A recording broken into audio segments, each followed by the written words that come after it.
Shalom Bapak Ibu semua. Selamat pagi. Ya, mari pada saat ini kita akan mulai ibadah kita pada pagi hari ini. Saya mengajak Bapak Ibu semua untuk bersaat teduh sejenak. Mari kita fokuskan hati, pikiran kita untuk kita saat ini bisa memberikan yang terbaik buat Tuhan kita. Saat ini kita merasakan betapa baiknya Tuhan kita. Tuhan sudah memberikan kesempatan buat kita semua untuk ada di tempat ini. Kita diberikan kesehatan. Itu semua karena kasih karunia daripada Tuhan. Mari saat ini kita berdoa, kita tundukkan kepala. Allah Bapa kami yang bertahta dalam kerajaan surga, kami mengucap syukur Tuhan. Kami sungguh merasakan kebaikan-Mu Tuhan dalam hidup kami tidak pernah berhenti. Penyertaan-Mu selalu nyata dalam hidup kami Tuhan. Kami bersyukur Tuhan, kami berterima kasih. Saat ini kami masih ada di tempat ini Tuhan. Kami masih berhubungan dengan Engkau. Dan kami masih bisa beribadah kepada Engkau. Kami sungguh bersyukur Tuhan. Terima kasih ya Bapa. Saat ini Tuhan kami minta Engkau yang mengurapi ibadah ini. Dari awal pertengahan sampai pada akhirnya, kami serahkan seluruh ibadah ini ke dalam tangan-Mu ya Tuhan. Engkau yang memimpin dan kami percaya Tuhan, Engkau sudah menyediakan berkat-berkat-Mu atas setiap kami ya Bapa. Dan saat ini Tuhan, kami juga bersatu hati. Mungkin ada kuasa-kuasa yang tidak berkenan di hadapan-Mu. Mungkin dalam hati pikiran kami, mungkin dalam ruangan ini yang akan mengganggu jalannya ibadah ini. Saat ini kami bersatu hati mengusirkan hanya di dalam nama Tuhan Yesus. Segala kuasa iblis dihancurkan, dipatahkan. Terima kasih Tuhan, terima kasih ya Bapa. Saat ini Tuhan, kami ingin bisa memberikan yang terbaik untuk Engkau. Terima kasih ya Bapa. Di dalam nama Tuhan Yesus Kristus, kami mulai ibadah ini. Haleluya. Amin.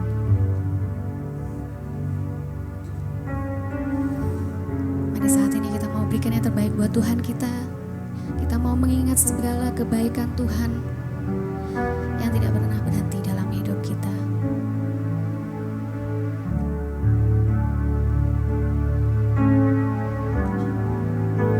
Betapa ku mencintai segala yang telah terjadi. Tak pernah sendiri jalani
kebaikan-Mu Tuhan selalu menyertai kami.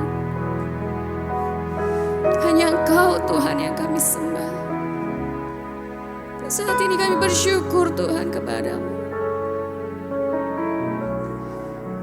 Mari kita mau berikan syukur kita kepada Tuhan. Mari kita mau keluarkan suara kita untuk memuji Tuhan. Karena Tuhan begitu baik.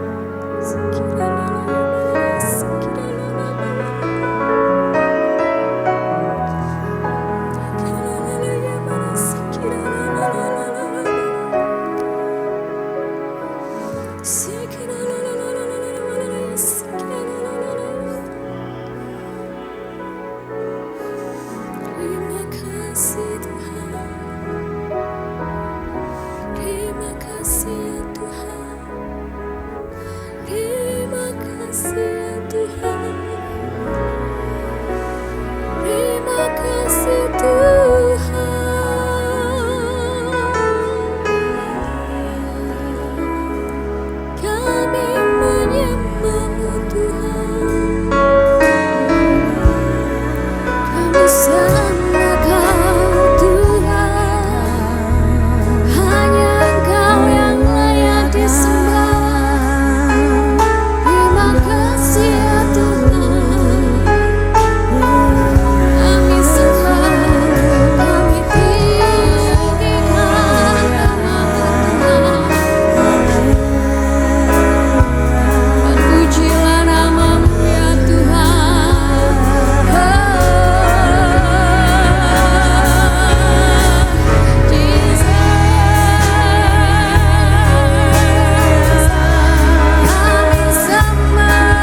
selalu nyata dalam hidup kami Tuhan. Terima kasih ya Bapa, terima kasih Tuhan.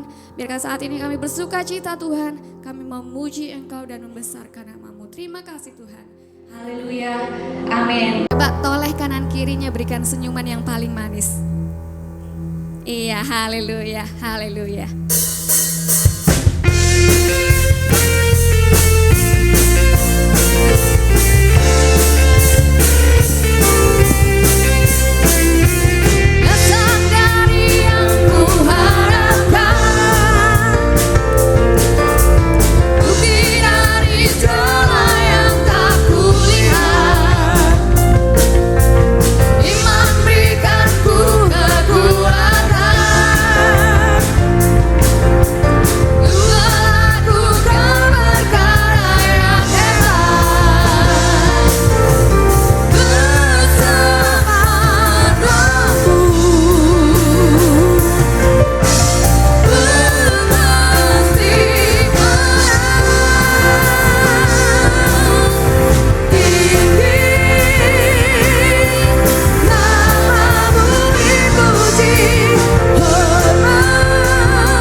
memberikan persembahan, kita akan memberikan kolekte.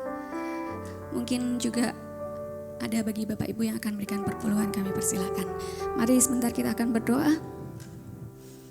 Kembali kami mengucap syukur Tuhan atas kebaikan-Mu dalam hidup kami yang tidak pernah berhenti. Terima kasih ya Bapa, terima kasih Tuhan. Sebentar kami akan memberikan Tuhan sedikit dari apa yang ada pada kami. Kami kembalikan untuk kemuliaan nama-Mu ya Bapa. Biar berkenan Tuhan dalam pekerjaan-Mu ya Tuhan. Terima kasih Tuhan, terima kasih ya Bapa, kami percaya Engkau sudah memberkati kami semua. Haleluya, amin.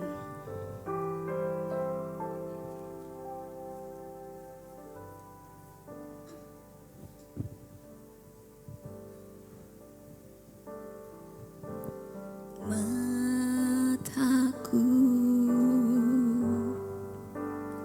tertuju padamu, segenap hidupku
Ajar kami Tuhan untuk menyenangkan hati-Mu, melakukan firman-Mu Tuhan, dan selalu dekat dengan Engkau. Terima kasih ya Bapa, terima kasih Tuhan. Sebentar Tuhan kami akan mendengarkan firman-Mu. Kami percaya Tuhan, firman-Mu yang akan membentuk setiap hidup kami untuk menjadi serupa dengan Engkau, menjadi bejana-bejana-Mu ya Tuhan. Dan kiranya firman-Mu itu Tuhan selalu memimpin hidup kami Tuhan, menuju ke dalam terang-Mu yang ajaib ya Bapa. Dan saat ini Tuhan kami juga meminta kiranya Engkau mengurapi hamba-Mu yang sebentar Tuhan akan mengabarkan firman-Mu ya Tuhan. Engkau urapi beliau Tuhan dengan pengurapan yang ajaib dari Engkau ya Bapa. Dan biarkan firman-Mu Tuhan bisa membentuk setiap kami Tuhan, dan menunjukkan jalan-Mu yang benar ya Bapa. Terima kasih Tuhan, terima kasih ya Bapa. Di dalam nama Tuhan Yesus Kristus kami siap untuk mendengarkan firman-Mu. Haleluya, amin. Silakan duduk Bapak Ibu semua. Terima kasih worship leader, pemain musik, sound system LCD, penerima tamu semua yang bergerak dalam pelayanan diberkati Tuhan. Shalom, shalom, salam sejahtera dalam kasih Tuhan kita Yesus Kristus. Ada sukacita? Semangat? Mau ditegur firman? Pulang jangan kecut.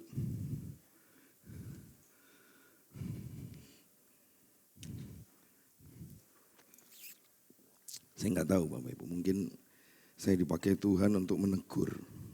Ya, senangannya menegur, menghajar, tapi nggak apa-apa, ini mengikis juga buat saya. Ya, Bapak Ibu dikasih Tuhan, saya terus berjuang supaya Bapak Ibu semua untuk menerima pengajaran yang benar. Ya, sungguh kita semua harus bersyukur pada Tuhan Bapak Ibu, karena dialah kita diberi kesehatan sampai saat ini. Amin. Ya, sekarang ini Bapak Ibu, bisa sehat aja sudah untung. Benar ya? Bisa sehat saja sudah luar biasa. Enggak usah mikir yang lain-lain sekarang ini. Bisa sehat aja sudah banyak-banyak terima kasih sama Tuhan. Ya Bapak Ibu, karena kesehatan saya ini benar-benar mahal Bapak Ibu. Dan semakin nyata bahwa kesehatan datang dari Tuhan. Sudah pasti sekarang ini ya. Lu boleh saya menyaksikan, beberapa dari anak Tuhan kena COVID. Satu keluarga kena COVID, minta bantu dalam doa. Kami hampir lupa. Waktu kena COVID, telepon saya bilang, oke, saya ke sana mau besuk. Loh, enggak boleh Pak. Oh iya, betul. Tenang Bapak Ibu, kan jauh sama saya nih, lebih dari 1 meter kan. Andaikan saya kena COVID, enggak mungkin kena kok Bapak Ibu ya. Aman kok, puji Tuhan. Karena kita aman di dalam Tuhan. Amin Bapak Ibu ya. Saya hampir lupa, benar hampir lupa. Sampai saya bilang sama istri, saya waktu telepon saya bilang, saya akan ke sana, saya doakan. Loh jangan Pak, ini kan COVID. Oh iya COVID, iya betul, oke. Saya bawa dalam doa, akhirnya lewat telepon. Karena saat-saat ini Bapak Ibu, ngeri sekali. Hampir tiap hari berapa ambulan yang saya dengar, setiap hari. Lewat di sana Trunojoy, lewat di daerah sini, bahkan dengar lagi ada pembicaraan yang ngomong, pokoknya kalau sudah 45 tahun ke atas, lu kan saya ini berarti, ya tidak boleh keluar rumah. Waduh, puji Tuhan lah, enggak apa-apa Bapak Ibu kasih Tuhan ya. Jadi jangan kaget kalau saya terus ada di rumah, ya karena memang dilarang keluar. Bapak Ibu dikasih Tuhan. Maka dari itu Bapak Ibu, untuk apa sekarang ini? Apa yang kurang dari Tuhan? Amin. Bapak Ibu datang hari ini dengan kesehatan, itu karena dari Tuhan. Coba kita lihat Yeremia 33 ayat 6. Saya senang ayat ini. Memang ayat ini yang saya pegang. Terus saya pegang dari dulu. Makanya saya sehat. Karena saya senang ayat ini. Coba perhatikan baik-baik dari ayat ini. Sesungguhnya aku akan mendatangkan kepada mereka apa? Loh, coba. Kesehatan dari Tuhan. Kesembuhan dari Tuhan. Coba Bapak Ibu. Dan aku akan menyembuhkan mereka dan akan menyingkapkan kepada mereka apa? Loh, sejahtera dari Tuhan. Terus selanjutnya dan apa? Keamanan bukan cuma keamanan titik, tapi keamanan yang berlimpah-limpah. Mau sehat? Ikut Tuhan sungguh-sungguh. Mau sembuh? Ikut Tuhan sungguh-sungguh. Mau sejahtera? Ikut Tuhan sungguh-sungguh. Mau keamanan yang berlimpah? Ikut Tuhan sungguh-sungguh. Apa yang kurang dari Tuhan? Bukankah saat ini kesehatan lebih penting dari segala yang kita cari? Amin. Makanya setialah sungguh-sungguh sama Tuhan. Karena kesetiaan kita sungguh-sungguh kepada Tuhan, sebenarnya justru kita yang diuntungkan. Amin. Benar gak Bapak Ibu? Kita yang diuntungkan. Kita dekat dengan Tuhan, kitalah yang diuntungkan. Itulah keuntungan besar kita dekat kepada Tuhan. Makanya seringkali saya katakan kepada istri, kepada anak-anak saya, tidak ada ruginya kalau kita melekat sama Tuhan. Gak ada ruginya Bapak Ibu. Udah gak usah pusing-pusing mikirkan bagaimana Pak Sefanya ini kehidupan. Sudahlah. Firman Tuhan bilang apa? Lihat buahnya lah kamu dapat mengenal mereka. Dari buahnya lah kamu dapat mengenal mereka. Udah cukup. Gak usah yang aneh-aneh Bapak Ibu dikasih Tuhan ya. Buat apa pelosoro? Wong masih ada kasih karunia kok. Masih ada anugerah Tuhan. Justru saya katakan saat ini keyakinan saya semakin besar sama Tuhan. Bahwa semakin kita dekat dengan Tuhan, itu terletak kekuatan saya berjalan di dalam dunia yang gelap ini. Saya semakin kuat di dalam Tuhan. Makanya begini Bapak Ibu, perhatikan ini baik-baik. Untuk melihat anugerah itu sendiri, dibutuhkan anugerah yang bisa menyadarkan kita bahwa hidup ini anugerah. Gak gampang. Kita gampang nuding orang, tapi kita tidak menyadari bahwa hidup kita anugerah. Gak usah bingung mikirkan orang. Diri kita sendiri aja anugerah, ngapain kita bingung dengan orang? Mengerti ya maksud saya Bapak Ibu dikasih Tuhan ya? Saya ulang sekali lagi, maksudnya begini. Untuk melihat anugerah di dalam diri saya ini juga dibutuhkan anugerah kemampuan. Untuk menyadarkan kita bahwa hidup ini anugerah. Ngerti maksud saya Bapak Ibu? Nggak mudah ini Bapak Ibu dikasih Tuhan. Ya sekali lagi, nggak mudah. Untuk menyadarkan kita tentang hidup ini anugerah. Dibutuhkan anugerah juga. Untuk bisa menyadarkan kita bahwa hidupku ini anugerah. Tidak mudah Bapak Ibu dikasih Tuhan. Untuk menyadari bahwa kita ini hidup sampai hari ini. Itu karena anugerah. Itu pun juga dibutuhkan anugerah. Karena apa? Tidak semua orang sadar hal ini. Tidak semua orang Bapak Ibu. Justru saya mau katakan, ini orang yang bisa sadar akan hal ini, dia punya kerohaniannya tinggi. Mereka tahu anugerahlah yang membawa mereka lebih setia dan sungguh-sungguh kepada Tuhan. Bapak Ibu yang dikasih Tuhan, bahkan orang yang dewasa rohani itu pasti peka. Peka. Ada sedikit saja yang tidak beres di dalamnya, langsung introspeksi. Itu orang yang apa? Dewasa rohani, pasti Bapak Ibu. Karena apa Bapak Ibu dikasih Tuhan? Karena orang yang dewasa rohani itu lahir batinnya itu bersih.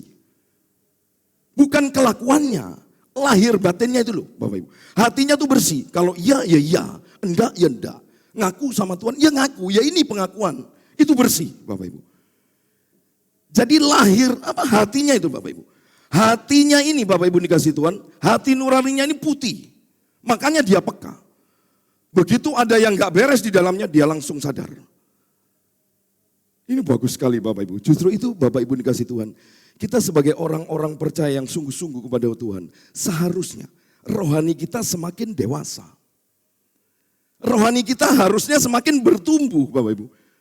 Semakin bertumbuh ke arah Kristus. Makanya pagi hari ini Bapak Ibu saya rindu untuk menyampaikan firman Tuhan. Yang ada hubungannya dengan kehidupan kita di dunia ini. Karena memang firman Tuhan berkata, janganlah kamu menjadi apa? Serupa dengan dunia ini. Itu yang dikatakan dalam Roma 12. Bapak Ibu. Tidak salah ayat 2, coba tolong klik LCD. Coba perhatikan baik-baik. Roma 12 ayat 2. Nah ini, janganlah kamu menjadi apa? Serupa dengan dunia ini. Padahal kita ini hidup di mana? Di dunia. Tapi saya coba mendapatkan pengertian begini Bapak Ibu. Mendapatkan pengertian tentang ikan. Ya, Bapak Ibu dikasih Tuhan. Ikan biarpun ada di laut atau di air laut asin, selama masih hidup dan belum disentuh oleh tangan ibu-ibu, perhatikan baik-baik Bapak Ibu. Artinya apa? Belum dibumbui oleh ibu-ibu, masih asli, masih normal. Saya percaya ikan tersebut tidak akan pernah asin. Perhatikan ini baik-baik. Tapi kalau sudah dibumbui oleh ibu-ibu ya lain lagi Bapak Ibu ya. Dikasih merica, dikasih garam, dan lain lagi. Jadi asin itu ikan. Tapi kalau murni Bapak Ibu, masih orisinil, asli, percayalah, ikan tersebut pasti tidak akan pernah asin. Berarti apa Bapak Ibu dikasih Tuhan? Kita ini sebenarnya punya pergumulan besar. Selama kita ada di dunia ini, kita tinggal di dunia ini kita punya pergumulan besar. Karena kita dipanggil untuk tidak menjadi serupa dengan dunia ini. Aneh. Bahkan keinginan hidup benar di hadapan Tuhan pun saja, saya katakan ini pergumulan besar. Kita ingin hidup mengasihi Tuhan sungguh-sungguh, mencintai Tuhan sungguh-sungguh, ingin hidup benar sungguh-sungguh. Itu pun juga pergumulan berat. Enggak mudah. Sungguh enggak mudah Bapak Ibu dikasih Tuhan.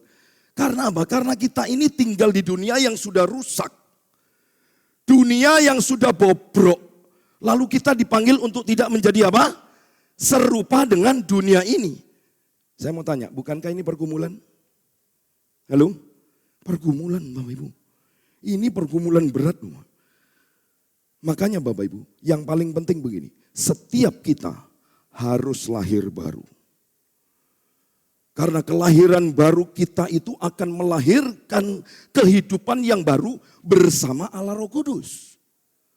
Makanya di dalam baptisan air, setelah itu ada apa? Baptisan Roh Kudus. Penting. Karena dengan baptisan Roh Kudus kita akan dimampukan untuk tidak serupa dengan dunia ini. Yang setuju dengan saya katakan amin. Nah sekarang coba buka Alkitab kita. Ayo buka Alkitab kita. Di dalam 1 Yohanes 2. Ya, di sini kita bicara mengenai keduniawian Bapak Ibu. Perhatikan baik-baik Bapak Ibu dikasih Tuhan. 1 Yohanes pasal 2 ayat 15 sampai ayat yang ke-17. Ayat ini menjadi dasar untuk kita belajar pelajaran rohani. Ya, yang kita akan dalami bersama-sama pagi hari ini. Bapak Ibu dikasih Tuhan. Ayo sekali lagi. Surat 1 Yohanes pasal 2 ayat yang ke-15 sampai ayat yang ke-17. Boleh istri saya bisa bantu?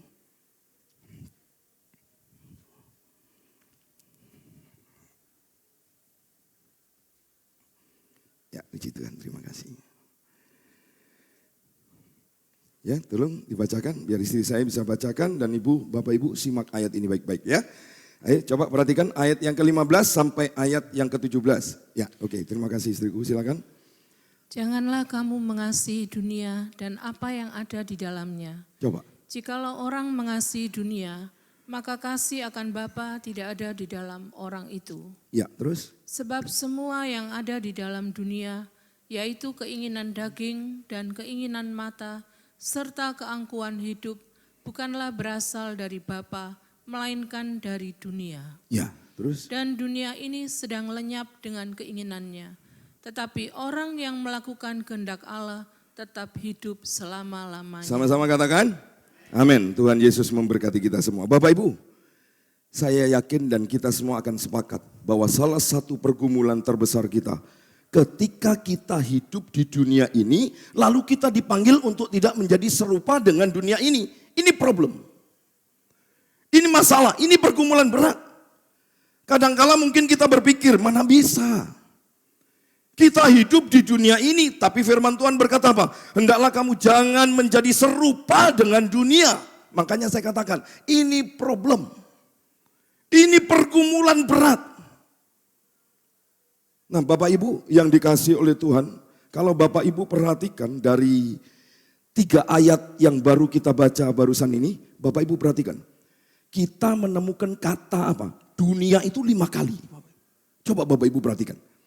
Dari ayat 15 sampai 17, Bapak Ibu perhatikan kata-kata dunia itu ada berapa kali?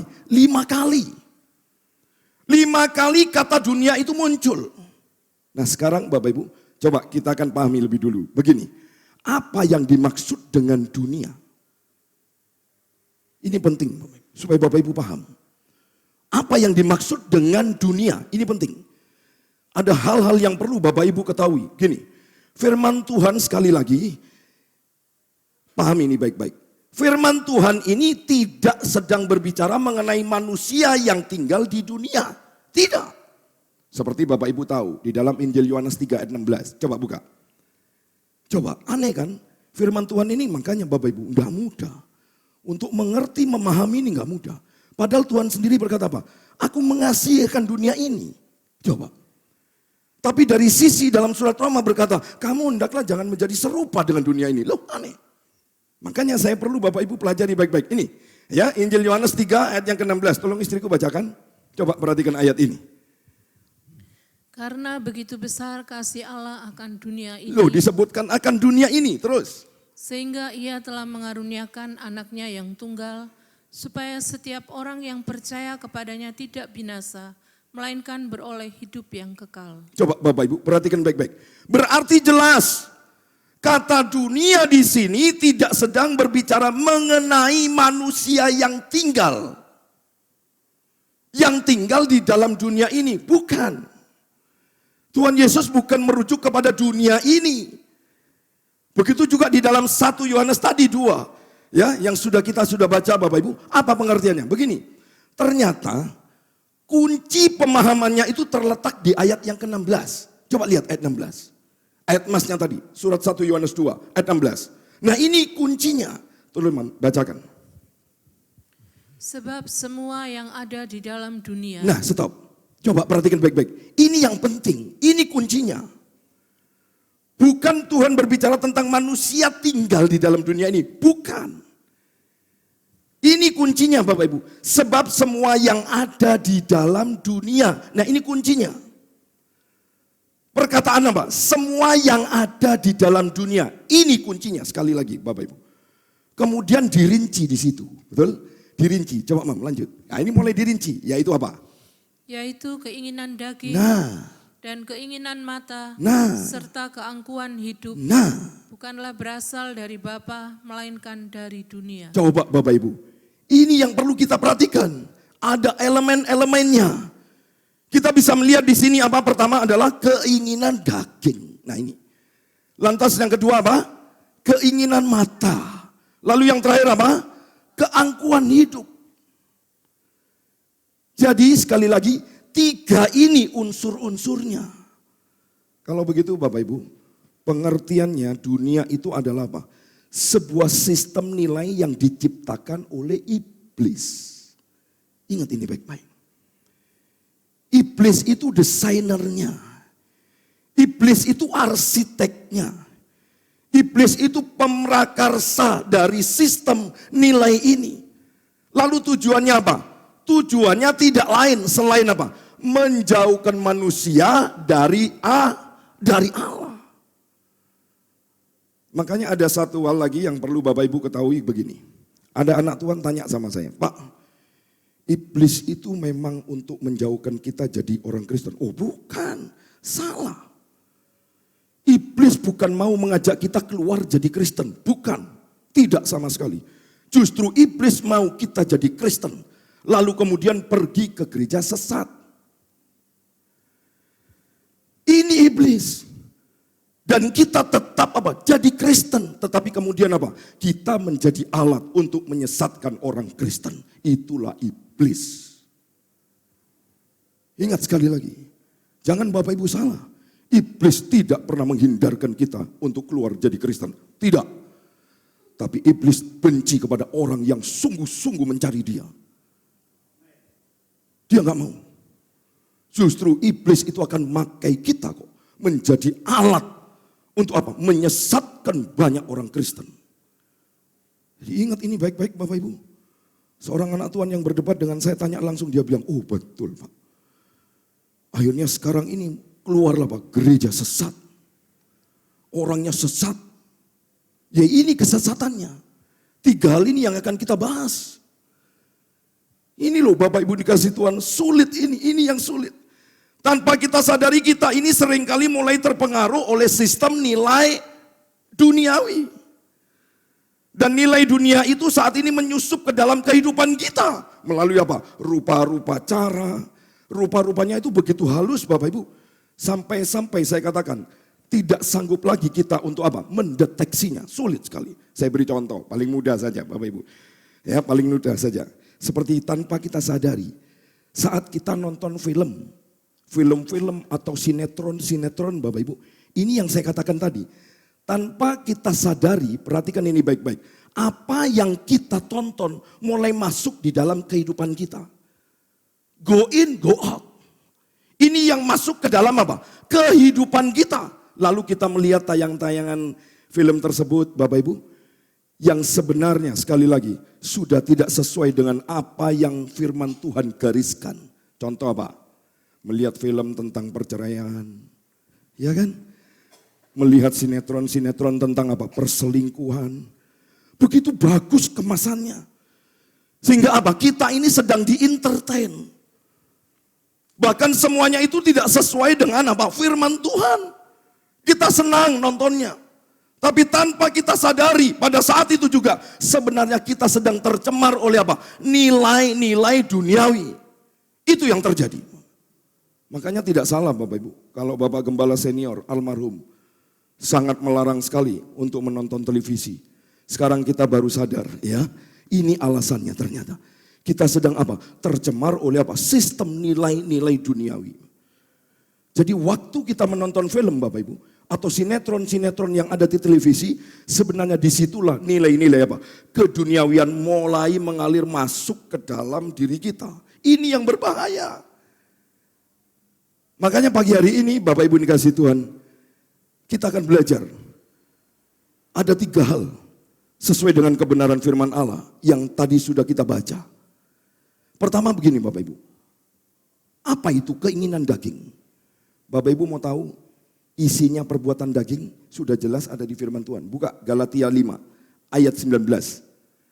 Ini isinya, ini perbuatan daging Bapak Ibu. Makanya firman Tuhan dikatakan apa? Perbuatan daging telah nyata. Tolong membacakan. Coba perhatikan ayat ini Bapak Ibu. Galatia 5 ayat 19 sampai 21. Coba tolong istriku bacakan.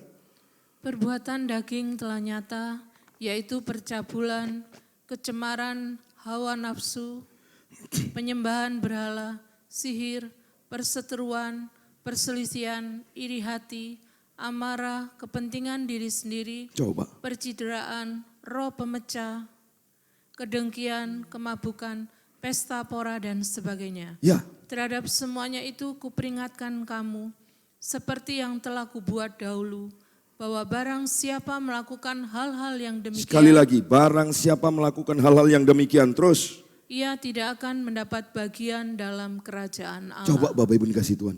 Ini isinya perbuatan daging. Gak mau berdamai, seteru. Senangannya perselisihan, iri hati. Waduh gawat Bapak Ibu. Isinya marah terus.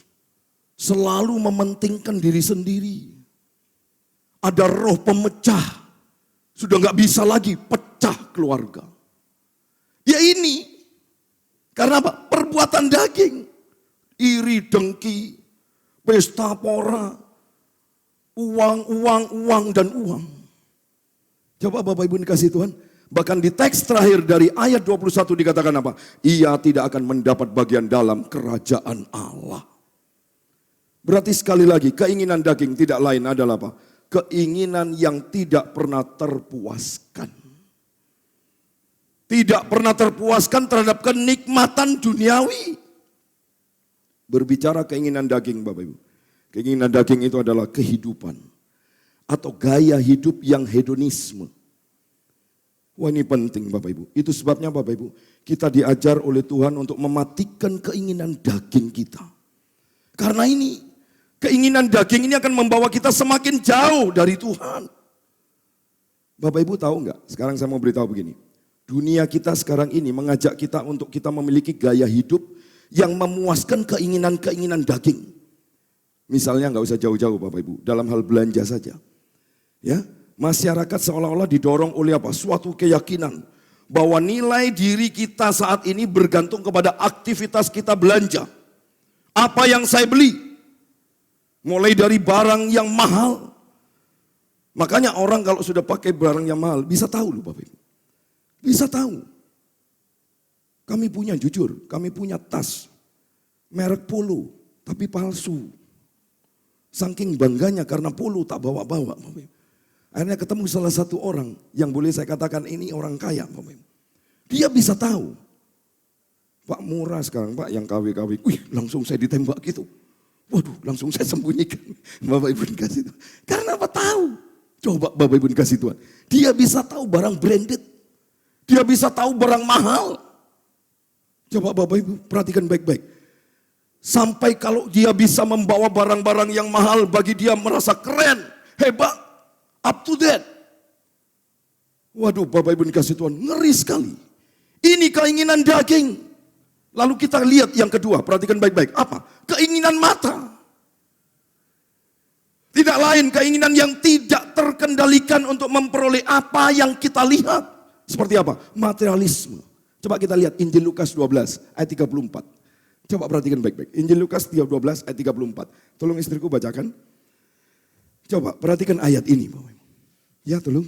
Karena di mana hartamu berada, di situ juga hatimu berada. Coba. Kita bisa tahu itu harta dari mana? Mata. Makanya dari mata turun ke hati. Ini yang berbahaya. Bapak Ibu ini kasih Tuhan, beberapa tahun yang lalu saya mendengar cerita dari teman. Ini beberapa tahun yang lalu, sudah lama Bapak Ibu. Ada seorang penggemar kopi, dia cerita begini, kakak iparnya itu baru bangun satu villa. Villa yang besar, sampai besarnya villa itu 3 lantai Bapak Ibu. Tapi luar biasanya, tiap lantai ada mesin kopi yang harganya berapa? 32 juta Bapak. Coba, tiap lantai loh Bapak Ibu. Lalu coba saya pernah tanya, saya bilang begini, loh kenapa sih kok enggak satu lantai aja dikasih mesin kopi? Lalu dia jawab, loh kalau satu lantai saya kasih kopi Pak, kalau saya berada di lantai yang ketiga, saya bikin kopi gimana? Coba Bapak Ibu, masa harus turun katanya?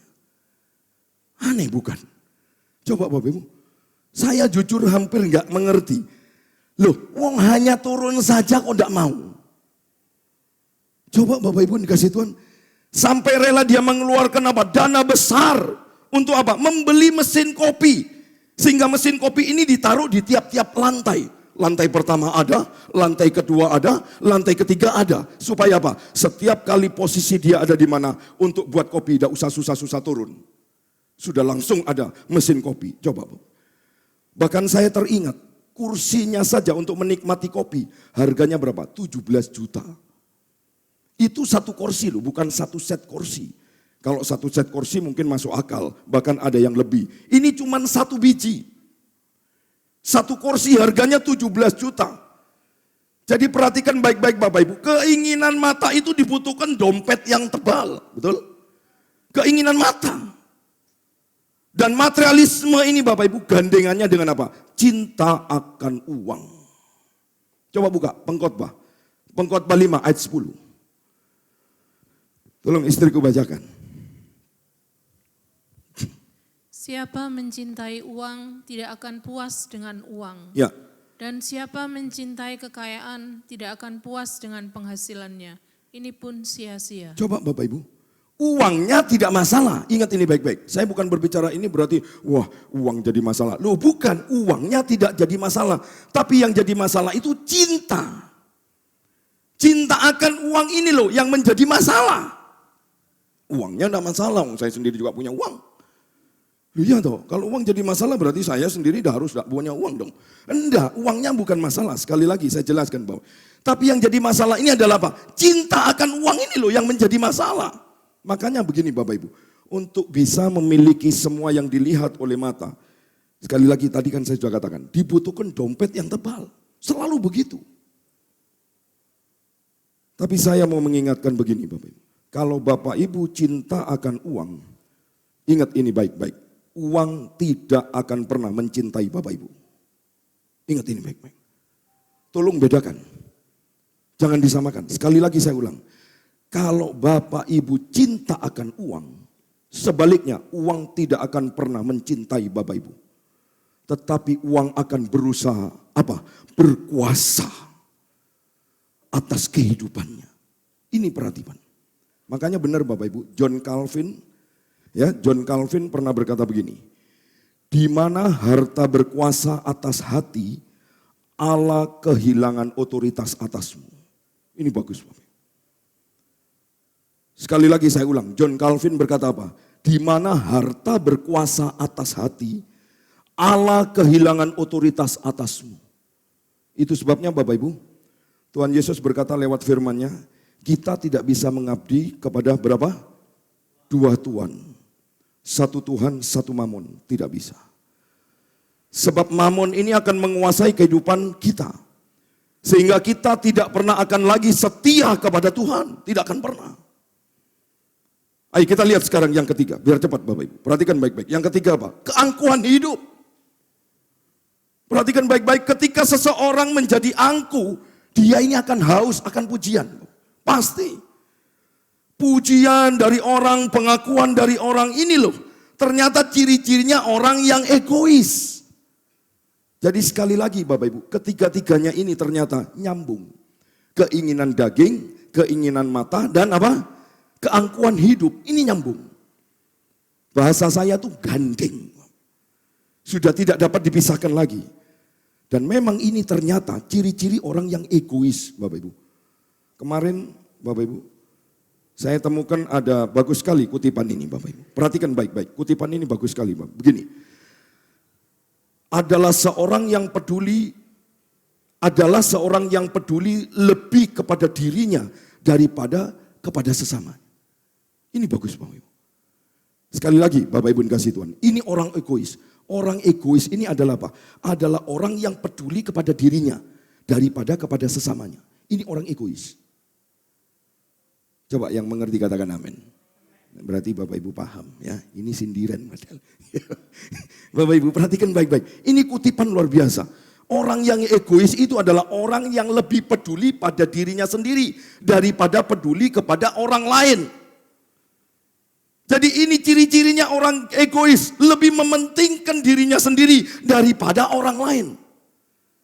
Jadi egois itu Bapak Ibu, penyakit universal umat manusia. Keinginan untuk dipuji, keinginan untuk mendapat pengakuan, inilah ciri-cirinya orang egois. Nah Bapak Ibu dikasih Tuhan, ini yang dikatakan dengan apa? Keduniawian. Ini loh keduniawian Bapak Ibu. Nah sekarang coba kita mulai bicara mengenai alasannya dulu Bapak Ibu dikasih Tuhan ya. Kenapa kok kita diminta untuk tidak serupa dengan dunia ini? Ternyata Bapak Ibu, kita kembali ke 3 ayat ini yang tadi sudah kita baca. Ini komplit Bapak Ibu. Ternyata komplit pembahasannya. Coba kita lihat, ayo kita baca lagi. Ya, surat 1 Yohanes 2 tadi, ayat 15 sampai 17. Tolong istriku bacakan. Ternyata komplit di dalamnya ini Bapak Ibu. Coba tolong istriku bacakan. Janganlah kamu mengasihi dunia dan apa yang ada di dalamnya. Ya. Jikalau orang mengasihi dunia, maka kasih akan Bapa tidak ada di dalam orang itu. Ya, 16. Sebab semua yang ada di dalam dunia, yaitu keinginan daging dan keinginan mata, serta keangkuhan hidup, bukanlah berasal dari Bapa, melainkan dari dunia. Terus. Dan dunia ini sedang lenyap dengan keinginannya, tetapi orang yang melakukan kehendak Allah tetap hidup selama-lamanya. Nah, ternyata komplit sudah ada di dalamnya. Alasan pertama, di ayat yang ke-15 firman Tuhan berkata begini, karena ketika orang mengasihi dunia, maka kasih akan Bapa tidak ada di dalam orang itu. Sudah jelas. Bahkan sudah jelas yang dikatakan John Calvin, di mana harta berkuasa atas hati, Allah kehilangan otoritas atasmu. Jadi jelas sekali di sini, kasih kepada dunia tidak bisa berjalan beriringan dengan kasih kepada Allah. Tidak mungkin bisa. Makanya saya katakan Allah tidak bisa bersentuhan dengan orang berdosa. Tapi Tuhan datang untuk orang berdosa diselamatkan. Bukan berjalan bersama-sama di dalam dosa, bukan. Ketika hati kita berpaut kepada dunia, maka jelas hati kita akan dingin kepada Allah. Hati-hati Bapak Ibu dikasih Tuhan. Itu sebabnya Bapak Ibu, kalau di dalam surat Yakobus pasal 4 ayat 4, coba kita lihat. Surat Yakobus 4 ayat 4, saya bacakan. Hai kamu orang-orang yang tidak setia. Nah sekarang perhatikan baik-baik Bapak Ibu. Perkataan yang tidak setia ini biasa digunakan seperti hubungan suami istri, betul ya? Ya, Bapak Ibu dikasih Tuhan ya. Karena kalau ada satu pasangan yang selingkuh, maka ini disebut apa? Tidak setia. Lalu coba lanjutkan Bapak Ibu. Tidakkah kamu tahu? Coba. Tidakkah kamu tahu bahwa apa? Persahabatan dengan apa? Adalah permusuhan dengan Allah. Terus selanjutnya, jadi barang siapa hendak menjadi sahabat dunia ini, ia menjadikan apa? Dirinya musuh Allah. Jadi jelas sekali di sini kita sedang berbicara mengenai hubungan perjanjian antara kita orang percaya dengan Allah yang menebus kita. Ada ikatan. Sama seperti apa? Suami dan istri. Ketika kemudian apa? Kita mengikatkan diri dengan dunia ini, maka kita sedang menjadi tidak setia. Kita sedang berselingkuh. Ini yang mau saya katakan, terjadilah apa yang disebut perjinahan rohani. Nah sekarang Bapak Ibu, kembali kepada diri kita. Ayo kita recheck saat ini. Kita coba berpikir, sejauh mana kita ini masih terikat ke dalam nilai-nilai dunia. Ayo saya mau tanya, jawab dalam hati kita. Saya tidak mau menghakimi, tapi Bapak Ibu tentu bisa jawab. Sekali lagi, sejauh mana kita ini sudah terikat ke dalam nilai-nilai duniawi. Sebenarnya Bapak Ibu, mudah untuk kita mengetahui sejauh mana kita terikat dunia ini. Cek rohanimu. Apakah Bapak Ibu setia dalam pertemuan-pertemuan ibadah? Itu yang pertama. Dan yang kedua, apakah Bapak Ibu setia dalam ibadahmu sehari-hari dengan Tuhan? Ini akan mengetahui bagaimana kondisi kita dengan dunia, kondisi kita dengan rohani. Bisa tahu Bapak Ibu. Apakah waktu kita lebih banyak di luar daripada bersekutu dengan Tuhan? Kesetiaan kita bagaimana dengan Tuhan? Bagaimana hubungan suami istri? Apakah sudah mulai berantakan? Saya tidak tahu loh Bapak Ibu. Tapi jujur saya mau katakan, ini jadi bahan recheck buat kita. Bagaimana rohani kita? Hati-hati loh Bapak Ibu kasih Tuhan. Karena ini juga cara iblis untuk menghambat hubunganmu dengan Tuhan. Atau mungkin yang terakhir, sudah tidak nyaman lagi dengar khotbah-khotbah yang seperti ini. Hati-hati Bapak Ibu, karena bagi saya begini. Kalau Bapak Ibu sudah mulai malas mendengar khotbah seperti ini, berarti saya pastikan Bapak Ibu sudah ada gejala penyakit. Pasti ada gejala sakit. Kadang orang pasti tidak suka kalau keinginanmu mulai terusik. Mulai tidak suka Bapak Ibu.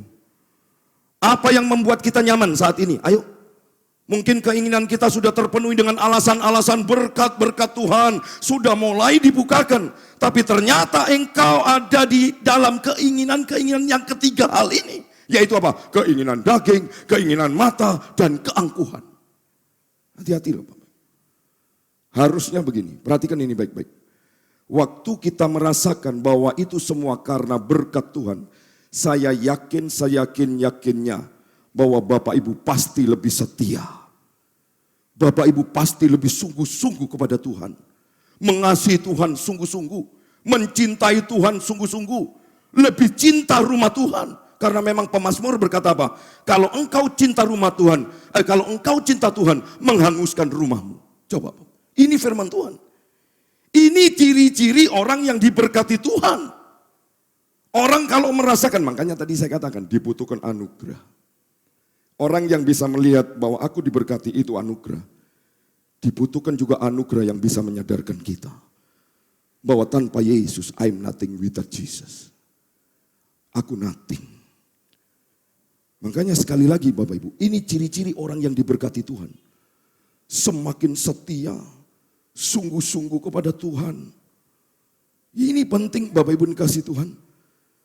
Justru orang yang sadar akan berkat Tuhan, percayalah, keduniawiannya mulai terkikis. Dan mulai fokusnya ke atas, vertikal. Berpusat kepada Kristus. Horizontalnya mengasihi rumah Tuhan dan sesama. Itu horizontalnya.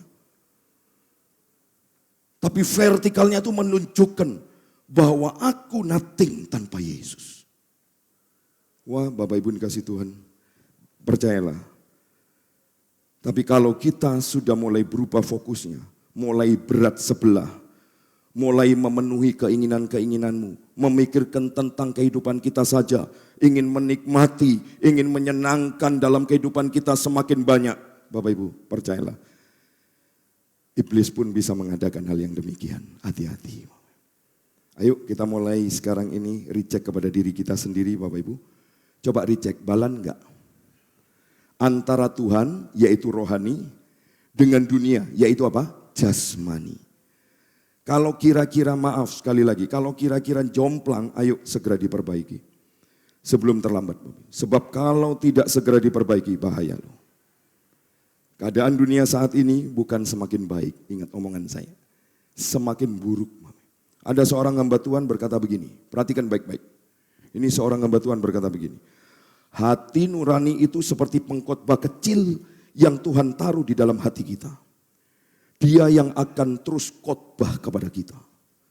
Ini bagus banget. Karena khotbah saya hari ini seharusnya hati nurani kita akan bicara banyak di sana. Betul? Coba perhatikan baik-baik. Apakah kita sungguh-sungguh mengasihi Allah dengan dipraktekkan sesuai firman? Karena sekali lagi saya mau katakan Bapak Ibu, mulut ini mudah mengatakan aku mengasihi Tuhan. Tapi dalam prakteknya tidak sesuai firman. Maaf sekali lagi saya tegas. Hati-hati. Jangan sampai engkau menjadi anak Tuhan hanya cuma di mulut. Engkau gagal total. Pasti gagal total. Makanya saya katakan Bapak Ibu, semuanya harus dicek dengan firman. Mau enggak mau harus sesuai firman. Kalau ternyata dalam prakteknya engkau sama sekali bertentangan dengan firman Tuhan, tapi kelihatannya diri kita seolah-olah benar, berarti kita sedang kehilangan kepekaan dengan Tuhan. Hati-hati. Bahkan mungkin saya mau katakan, kita sudah mulai terikat dengan apa? Hal-hal duniawi. Memuaskan keinginan daging, memuaskan keinginan mata.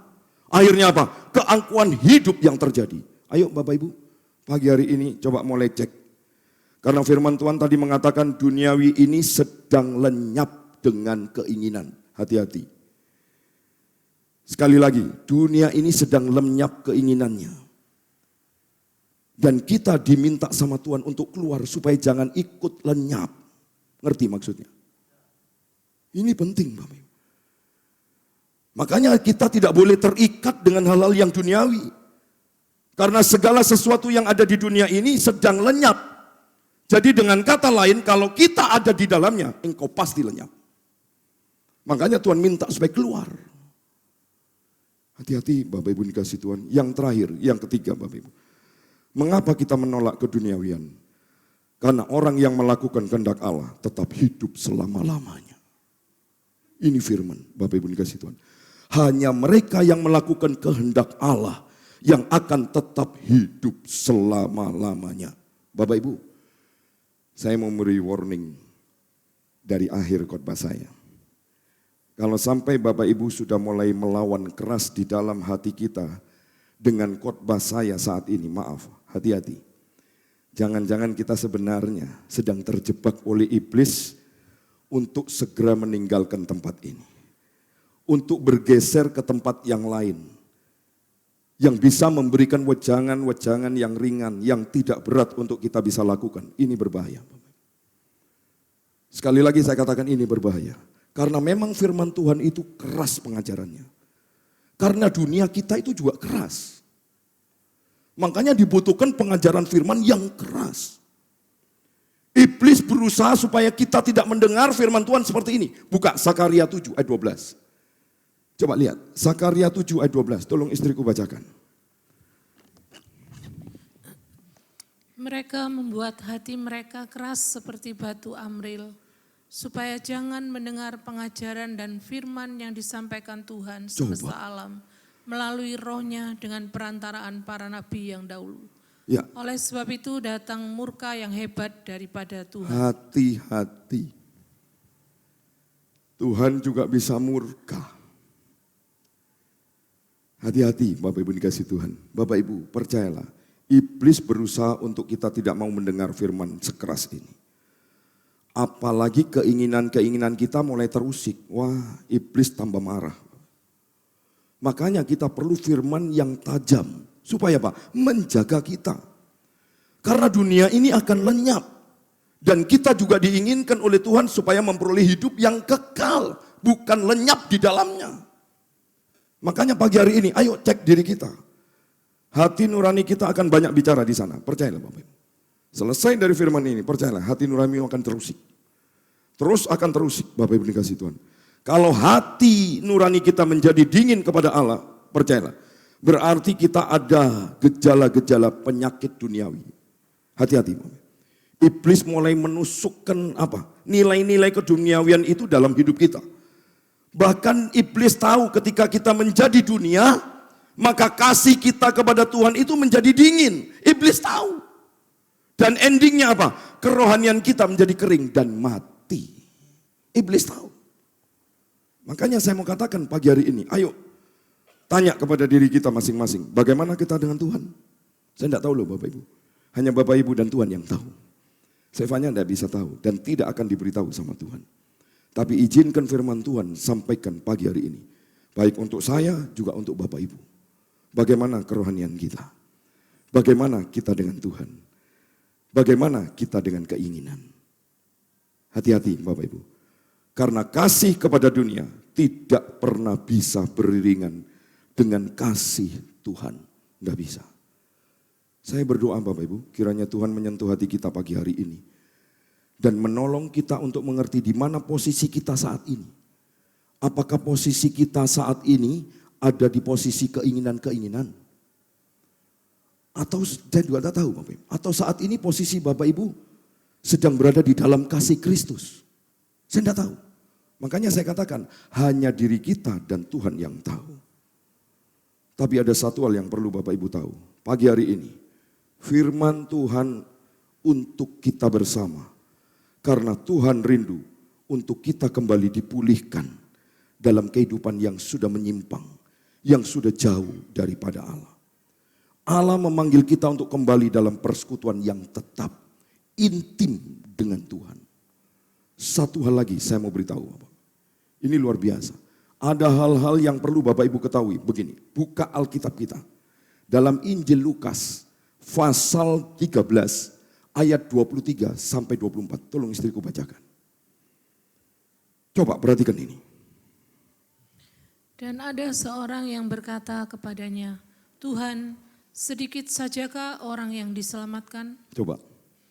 Jawab Yesus kepada orang-orang di situ, berjuanglah untuk masuk melalui pintu yang sesak itu. Sebab aku berkata kepadamu, banyak orang akan berusaha untuk masuk, tetapi tidak akan dapat. Bapak Ibu perhatikan ayat 23-nya. Ada seorang. Berarti masuk surga itu berbicara pribadi loh. Pribadi lepas pribadi loh. Loh firman Tuhan katakan apa? Ada seorang. Berarti seorang itu ada perorangan. Ada seorang yang berkata kepadanya. Berarti ikut Tuhan itu pribadi. Ini penting Bapak Ibu tahu, supaya nanti jangan nyalakan gembalanya. Saya kok tidak masuk surga Pak. Tuhan, saya kok tidak masuk surga. Gimana Tuhan? Gembalanya sudah latih betul. Sudah sampaikan firman Tuhan dengan keras. Perhatikan 24-nya. Saya luar biasa mendapatkan ilham dari kuasa Roh Kudus. Memberikan pengertian yang dalam. Begini, perhatikan ayat 24-nya. 24-nya berkata begini. Yesus ngomong apa? Berjuanglah. Lalu teks terakhir Yesus berkata apa? Banyak orang akan berusaha untuk masuk. Stop dulu. Berarti di sini ada dua pengertian yang Yesus mau sampaikan kepada Bapak, Ibu, dan saya. Pertama begini. Orang yang berhasil masuk ke pintu surga adalah orang yang berjuang. Kata berjuang itu perlu Bapak Ibu garis bawahi. Bahwa berbicara berjuang itu artinya apa? Pengorbanan. Sedangkan berusaha itu artinya apa? Menjadi kekuatan. Memakai kekuatan, itu usaha. Hebat Tuhan ini Bapak. Tuhan membedakan loh. Berjuang dengan berusaha. Kenapa firman Tuhan tidak bilang begini? Ya, banyak orang akan berjuang untuk masuk, tetapi tidak akan dapat. Coba, firman Tuhan beda dua loh. Kalau mau masuk surga, berjuang. Kalau berusaha, nggak bisa. Karena berusaha itu pakai kekuatan sendiri. Kalau berjuang itu ada kerjasama dengan Roh Kudus. Makanya firman Tuhan dikatakan apa? Aku beri kuk supaya kamu ringan. Memampukan kita untuk masuk dalam tahap-tahap tabernakel. Halaman ruang suci, ruang maha suci. Wah, hebat ini. Saya bacakan ini luar biasa. Masuk dalam kerajaan surga perlu perjuangan. Gak bisa santai-santai. Bukan berusaha. Kenapa Tuhan tidak bilang gini? Jawab Yesus kepada orang-orang di situ. Berusahalah untuk masuk melalui pintu yang sesak. Sebab aku berkata kepadamu, banyak orang akan berusaha. Kan berarti sama toh? Ini tidak. Beda kata. Bahkan kalau Bapak Ibu pelajari nanti pulang atau Bapak Ibu bawa sekarang handphone. Coba lihat. Kata berjuang, klik di Alkitab itu. Ada berapa? Cuma 16. Kata berjuang cuma 16. Sedangkan kata berusaha ada 104. Berarti benar firman Tuhan berkata apa? Banyak yang dipanggil, sedikit yang dipilih. Coba Bapak Ibu. Bapak Ibu buka, klik aja di handphone. Kata berjuang ada berapa? 16. Beda banget. Itu dari perjanjian lama sampai perjanjian baru loh. Kata berjuang cuma 16. Tapi kata berusaha ada 104. Berarti benar firman Tuhan. Banyak yang dipanggil itu orang yang berusaha Tuhan manggil. Ayo datang kepadaku. Tapi sedikit yang dipilih adalah orang yang berjuang. Membayar harga. Wah, enggak main-main. Saya mendapatkan pengertian ini luar biasa. Banyak orang yang dipanggil tapi sedikit yang dipilih. Ini ternyata banyak orang berusaha datang kepada Tuhan tetapi tidak mau berkorban. Tidak mau bayar harga. Makanya sering saya katakan, banyak orang senang mengatakan Allah Immanuel, Allah beserta kita. Tapi sedikit orang yang mau dipimpin oleh Allah Roh Kudus. Waduh, ini dahsyat Bapak Ibu dikasih Tuhan. Sungguh luar biasa. Memang benar firman Tuhan bilang apa? Berjuang untuk apa? Iman yang timbul dari berita Injil. Coba buka Filipi 1:27. Coba buka. Biar Bapak Ibu paham. Berjuang apa berusaha di sini? Coba tolong membacakan Filipi 1 ayat 27. Tolong bacakan istriku. Hanya hendaklah hidupmu berpadanan dengan Injil Coba, Kristus. berpadanan dengan Injil Kristus supaya apa? Supaya apabila aku datang, aku melihat, dan apabila aku tidak datang, aku mendengar, bahwa kamu teguh berdiri dalam satu roh, dan sehati sejiwa berjuang untuk iman yang timbul dari berita Injil. Coba, sehati sejiwa berusaha, bukan. Tuhan gak bilang berusaha. Karena usaha itu adalah kekuatan kita. Tapi di sini dikatakan berjuang untuk iman yang timbul dari berita Injil. Coba Bapak Ibu, makanya benar berjuang itu jerih payah. Berjuang itu jerih lelah kita. Makanya benar ada ayat berkata apa? Persekutuan dengan Tuhan jerih payahmu tidak sia-sia. Karena apa? Berjuang. Coba buka lagi 1 Timotius 4 ayat 10. Coba Mam, tolong bacakan. Supaya Bapak Ibu paham. Ya. Di sini pengajarannya dahsyat Bapak Ibu. Dibuka pengertiannya. Coba baca Mam. 1 Timotius 4 ayat 10. Ya, coba. Itulah sebabnya kita berjerih payah dan berjuang. Coba. Berjerih payah dan berjuang. Lanjut.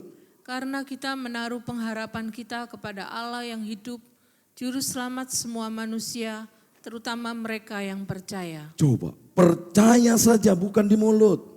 Kalau di mulut kita berusaha bisa. Makanya ingat Bapak Ibu, iman itu selalu di dalamnya ada 3 unsur. Pikiran, perasaan, dan kehendak. Jangan main-main, gak mudah. Berjuang ini bukan hal yang mudah. Banyak orang mau berjuang, dia pikir begini, wah usahaku belum berhasil. Aku belum diberkati, ya kan? Tapi kalau kata-kata berjuang itu bukan melihat dari soal kamu diberkati atau tidak. Tapi yang dikatakan berjuang itu adalah pengorbanan. Berani bayar harga. Karena kita ini dikatakan dalam firman Tuhan sebagai prajurit.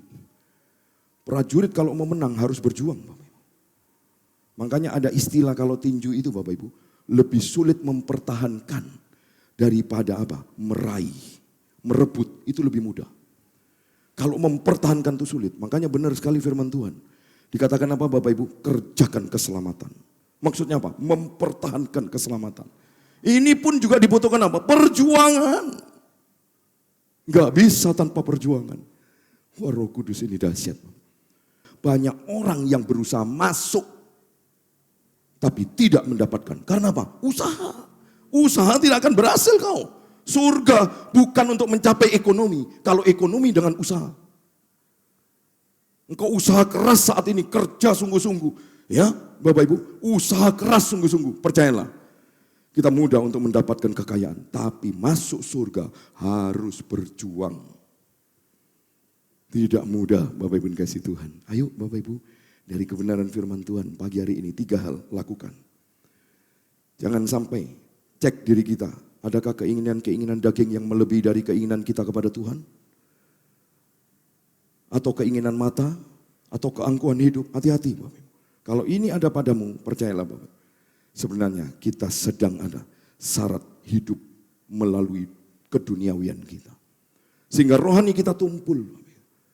Rohani kita turun. Sudah mulai turun. Saya tuh paling peka. Saya tidak doa pagi saja gara-gara sakit waktu beberapa minggu. Udah kemarin udah aktif full terus Bapak. Dalam beberapa minggu, saya nggak nyaman Bapak. Gak nyaman sampai hati saya bilang, Tuhan ayo sembuhkan saya. Saya akan kembali lagi semangat. Bahaya ini. Ini berjuang loh. Gak bisa, harus ada harga yang harus kita bayar. Pengorbanan yang tidak bisa kita nilai. Makanya benar sekali pemazmur. Orang yang mencintai Tuhan menghanguskan rumahnya.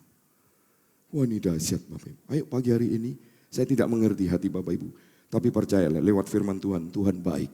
Ya. Supaya Bapak Ibu melakukan kehendak Allah yang memperoleh hidup untuk selama-lamanya. Tuhan Yesus memberkati.